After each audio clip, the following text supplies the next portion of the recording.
Hey guys, here comes the very last section of chapter 11, which is 11.8, surface areas and volumes of spheres. So we will have two different formulas, one for the surface area and one for the volume. We'll start with surface area. So first of all, I'm gonna draw the sphere shape next to this. So if you just draw this, you'll be thinking that it's just a two-dimensional circle.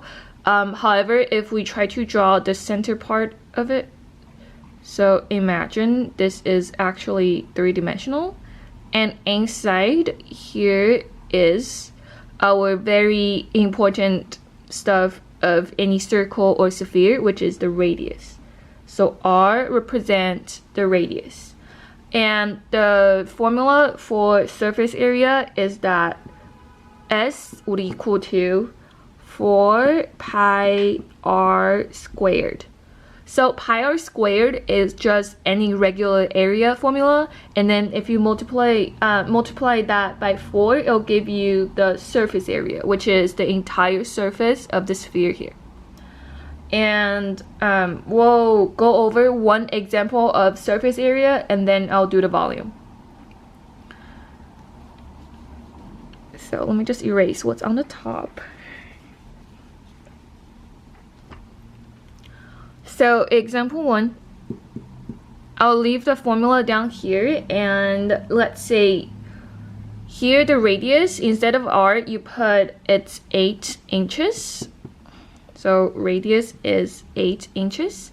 Then to find the surface area, all you have to do is to plug everything in. So it's 4 times pi, which is 3.14, times r squared, which is 8 squared. So again, you always do the exponent first. So it's 4 times 3.14 times 8 squared will be 64. Then you need help of a calculator. You just multiply all the three numbers up together. That will give you the final answer. So it's 4 times 3.14 times 64, which is 803.84 inches squared. That's it. That's all you have to do. If you're given the radius directly, this is a very straightforward problem. All you have to do is to plug it in. Okay, before we move on to volume, I actually want to talk about what if you're given the diameter instead of the radius. So let's say you have, this is not example 2, this is a random example. So let's say if you have a sphere, or let's say if you just have a circle, it will be the same thing. And instead of just having half of it marked, the whole thing is marked. So let's say if the whole thing is marked, and then it tells you the whole thing is, let's say, 40 feet, then you cannot use the 40 as the radius to plug it in directly, because 40 is the diameter. To figure out what the radius is, it's always 40 divided by 2, and that will be 20 feet. So instead of being 40 feet, the radius is actually 20. And another scenario is that, let's say if you have your, here goes another one of them. And here, instead of telling you either the radius or the diameter, it tells you the circumference. So let's say if the circumference is 18.84 feet.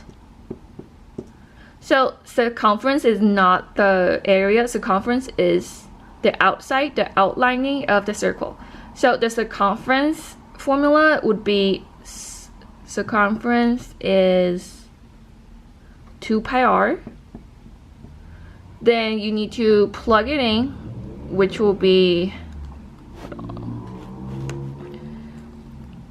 18.84 equals 2 times 3.14 times r. And then you just solve for everything. So you divide by 2 and then divide by 3.14 on both sides. let me just write it on the side. Okay, so it's 18.84 equals 6.28 r. Then you divide by 6.28 on both sides. So r would be 3 feet. Normally, you'll be given the diameter. So all you have to do is to divide by 2 to find the radius. It's really rare that you're actually given the circumference to find the radius, but let's say if you do, here's what you will do. All right, let's move on to the volume part.